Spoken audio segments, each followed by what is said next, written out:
नमस्कार, स्वागत है आपका बिहार समाचार में। बिहार में सीएम नीतीश की कुर्सी मुश्किल में। बिहार में बढ़ते अपराध पर सिर्फ विपक्ष ही नहीं बल्कि खुद सरकार के ही नेता अब सरकार पर सवाल उठाने लगे हैं। तेजस्वी यादव ने तो यहां तक कह दिया है कि अब देर करने की कोई जरूरत नहीं, तुरंत इस्तीफा दें सीएम नीतीश कुमार। तो वहीं कहा गया कि जंगल राज में भी कुछ कानून होते हैं, यहां तो वो भी नहीं है। तो वहीं राजद ने पूछा है कि जनता इस सरकार का क्या करे, 5 साल सहे या बाल पकड़कर गिरा दे, अभी सरकार को गिरा दे। तो आज की बड़ी खबरों पर बात करने से पहले आपसे अनुरोध है, कृपया वीडियो को एक लाइक अवश्य कर दीजिएगा। आपका लाइक करना ही हमारी मेहनत का फल होता है। तेजस्वी यादव ने इशारों में कह दिया है कि नीतीश सरकार तो अब गई, अब नहीं बचने वाली है नीतीश सरकार। उन्होंने कह दिया कि बिना देरी किए इस्तीफा दिए मुख्यमंत्री, नीतीश से नहीं संभल रहा है बिहार। तेजस्वी यादव ने कहा कि अनैतिक और अवैध सरकार के संरक्षण में अपराधों और दुष्कर्मों की प्रतिदिन संख्या बढ़ना एनडीए की सामूहिक विफलता है, कोई एक नहीं बल्कि पूरे एनडीए की यह विफलता है। नीतीश जी द्वारा अपराधों को छिपाने की चेष्टा एवं उसे स्वीकार नहीं करना ही सबसे बड़ा अपराध और अपराधियों के लिए रामबाण है। उन्होंने कहा कि यदि सीएम नीतीश से नहीं संभल रहा है बिहार तो अविलंब बिना देरी किए ही इस्तीफा दीजिए। तेजस्वी यादव ने जनता से पूछा है, क्या बिहार में इसे दानव राज, तांडव राज नहीं कहेंगे? मधुबनी में ना बोल सकने वाली और ना ही सुन सकने वाली दिव्यांग छात्रा के साथ रेप और दोनों आंखें फोड़ दी गई। तो इस साहेबगंज में नाबालिग से गैंगरेप कर जिंदा जला दिया गया और सब कर दिया गया गायब। तो इस पर तेजस्वी यादव ने कहा, क्या बिहार में इसे आप दानव राज और तांडव राज नहीं कहोगे? नाबालिग लड़की का सामूहिक बलात्कार, व्यवसायियों का अपहरण, नौकरी पेशा, शिक्षक, संवेदक, छात्र और आम आदमी का जब मर्जी तब जहां मर्जी मर्डर कर दिया जाता है। उन्होंने सीएम से पूछा है कि अनुकंपी मुख्यमंत्री जी, बिहार का भया दोहन कर कुछ तो प्रवचन दे दीजिए। Indigo station head Rupesh Singh की हत्या कर दी गई, सरेआम हत्या कर दी गई और वहां कर दी गई जहां से पुलिस हेडक्वार्टर बस थोड़ी ही दूर पर है और सचिवालय से बस थोड़ी ही दूर जहां मुख्यमंत्री बैठते हैं, तमाम अधिकारी बैठते हैं, उसके थोड़ी ही दूर पर हत्या कर दी गई और आराम से निकल भी गए। तो इस पर कांग्रेस नेता अजीत शर्मा ने भी कहा है कि मुख्यमंत्री नीतीश कुमार को इस्तीफा दे देना चाहिए। उन्होंने कहा कि सरकार ने तो पूरे पुलिस महकमे को शराबबंदी में लगाए हुए हैं और वह बंद भी नहीं हो रहा है, सरकार पूरी तरह से फेल है। तो एक कांग्रेस के बिहार प्रभारी भक्त चरण दास ने कहा कि बिहार में लॉ एंड ऑर्डर बेहद खराब स्थिति में है, यह बेहद दुर्भाग्यजनक है, ऐसी घटना नहीं होनी चाहिए, इससे लोगों का सरकार के प्रति विश्वास टूटता है। आखिर कैसे लोग अब सरकार पर भरोसा करेंगे? तो आखिर कोरोना का टीका कैसे लगेगा ये भी जान लीजिए आप। सबसे पहले आपको उचित फोटो आईडी का उपयोग करके कोविन सिस्टम में अपना रजिस्ट्रेशन करना होगा और आईडी में Aadhaar card, voter ID card, driving licence, PAN card ये सब आप यूज कर सकते हैं। और जैसे ही रजिस्ट्रेशन हो जाएगा आपके मोबाइल पर 3 SMS आएगा। पहला SMS कंफर्मेशन के लिए आएगा, तो दूसरा SMS टीकाकरण का डेट, स्थान, समय ये सब बताने के लिए होगा और तीसरा SMS टीका लगाने के बाद भेजा जाएगा जो दूसरे टीका का निर्धारित तिथि आपको बताएगी। और जैसे आप टीकाकरण के लिए जाएंगे तो वहां गेट पर ही आपसे SMS देखा जाएगा और फोटो आईडी कार्ड की जांच की जाएगी। उसके बाद दूसरा टीकाकरण अधिकारी कोविन सिस्टम से आपके डॉक्यूमेंट की जांच करेगी। टीकाकरण अधिकारी लाभार्थी को फिर टीका लगाएंगे और जैसे ही आपको टीका लग जाएगा उसके बाद आपको आधे घंटे तक अवलोकन कक्ष में रुकना होगा। फिर आधे घंटे के बाद आपको छोड़ दिया जाएगा और फिर आपका जो SMS आएगा, तीसरा SMS, उसमें से नेक्स्ट टीका कब लगाना है उसकी सारी जानकारी रहेगी। इंडिगो मैनेजर हत्याकांड पर सियासत गर्म हो गई है। राजनेताओं ने तो यहां तक मांग कर दिया है कि अपराधियों का अब सीधा एनकाउंटर हो, किसी को छोड़ा ना जाए। और इस अपराध को लेकर अब विपक्ष की तो छोड़ ही दीजिए, अब सरकार के अपने लोग भी उतर गए हैं सरकार के विरोध में। उन्होंने मांग किया है कि पुलिस को करो फ्री हैंड। तो अब राजनेता चाहे सत्ता पक्ष के हो या विपक्ष के, दोनों ही सरकार पर अंगुली उठाने लगे हैं।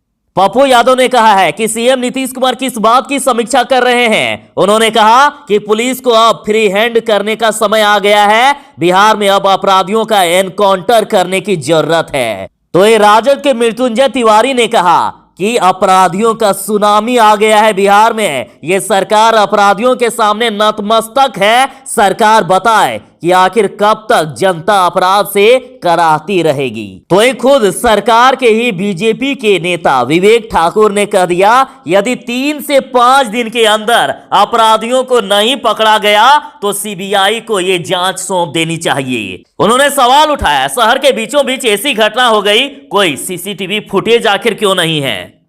और तेजस्वी यादव ने तो सीएम नीतीश कुमार से इस्तीफे की मांग कर दी, कहा कि इस्तीफा दीजिए आप।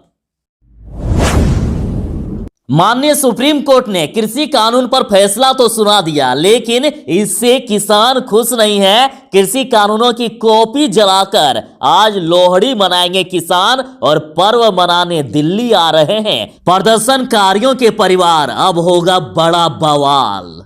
आज 13 जनवरी की शाम को किसान तीनों कृषि कानून का कॉपी जलाकर लोहड़ी का पर्व मनाने जा रहे हैं। और देखिए इस पर कांग्रेस नेता ने क्या कहा। किसानों से 3 काले कानून को खत्म करने वाली कमेटी के सदस्यों ने पहले ही ये कह दिया कि ये तीनों काले कानून सही हैं और किसान गलत हैं, किसान भटके हुए हैं। तो ऐसी कमेटी किसानों के साथ न्याय कैसे करेगी। 16 जनवरी को पटना के 16 सेंटरों पर होगा कोरोना वैक्सीनेशन और 17 जनवरी से 42 सरकारी अस्पतालों में लगेगा कोरोना का टीका। और पटना के लगभग 800 निजी अस्पतालों को भी वैक्सीनेशन सेंटर बनाने की तैयारी चल रही है। मंगलवार की रात इस पर मंथन भी हुआ है।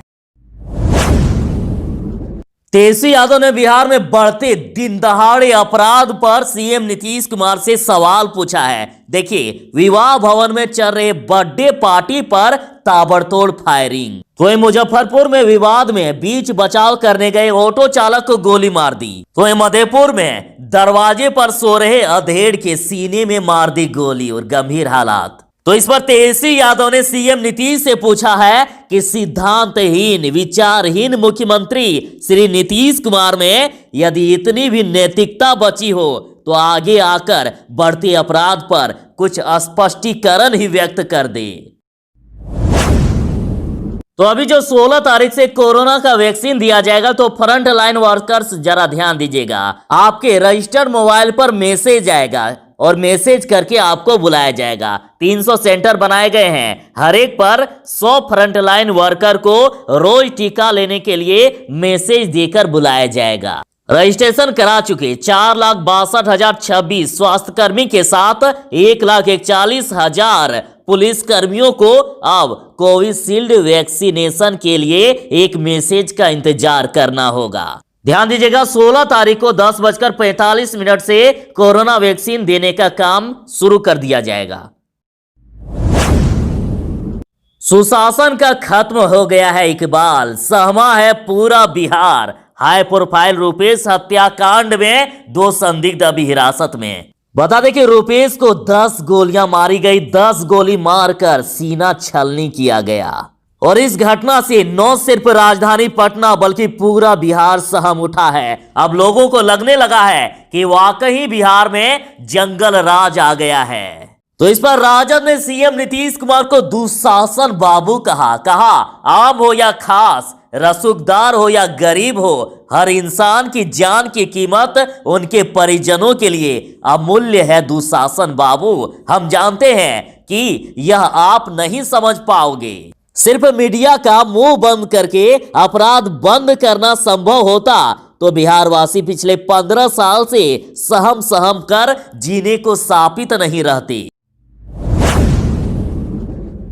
अब तक देश के 13 शहरों में पहुंच चुकी है कोरोना वैक्सीन और प्राइवेट मार्केट में आखिर कितनी होगी कीमत ये भी जान लीजिए। 16 जनवरी से पूरे देश में कोरोना वैक्सीन लगाने का पहला चरण की शुरुआत की जाएगी और मंगलवार तक देश के 13 अलग अलग शहरों में कोरोना वैक्सीन की खेप पहुंच गई है और आज झारखंड में भी पहुंच जाएगी। जानकारी के मुताबिक मंगलवार दोपहर तक 54,72,000 खुराक देश के 13 अलग अलग शहरों में पहुंच गया है। बिहार की बात करें तो बिहार में 5 लाख से ज्यादा खुराक पहुंच गया है। तो वहीं प्राइवेट मार्केट में यदि इसकी कीमत की बात करें तो लगभग 1,000 रुपया में आपको प्राइवेट में कुछ दिनों के बाद ये वैक्सीन मिलने लगेगी। सीएम साहब, सुशासन का चेहरा इतना बदरंग हो चुका है कि शायद आपने भी नहीं सोचा होगा। समय मिले तो अपराध के इन आंकड़ों को झांक लीजिएगा, सीएम नीतीश से ही कहा गया। बिहार में सरकार बने 2 महीने से ज्यादा समय हो गया है, लेकिन इन 2 महीनों में सरकार बेबस दिख रही है। तो देखिए, बीते 9 दिसंबर 2020 को जब मुख्यमंत्री नीतीश कुमार अपराध को लेकर अधिकारियों के साथ हाई लेवल मीटिंग कर रहे थे, ठीक उसी समय दरभंगा के एक ज्वेलरी शॉप में इतने बड़े लूट हो गई और 9 दिसंबर से 12 जनवरी तक यानी 33 दिनों में हत्या, लूट, अपहरण और दुष्कर्म जैसे सैकड़ों अपराध हुए हैं, सैकड़ों। और ऐसा लग रहा है कि अपराधी इस प्रकार के संदेश दे रहे हैं कि हमें वर्दी का कोई खौफ नहीं, हम तो ऐसे ही करेंगे। आपको तो इसमें छोटे से वीडियो में इतने अपराध नहीं गिना सकता, लेकिन वीडियो का डिस्क्रिप्शन चेक करके एक बार जरूर ही देख लीजिएगा, आपकी भी आंखें खुल जाएगी। इतने अपराध कि आप शायद गिन भी ना सको। आम जनता हो, पक्ष या विपक्ष के नेता, जरूर ही देखिएगा इन अपराधों को समय मिले तो।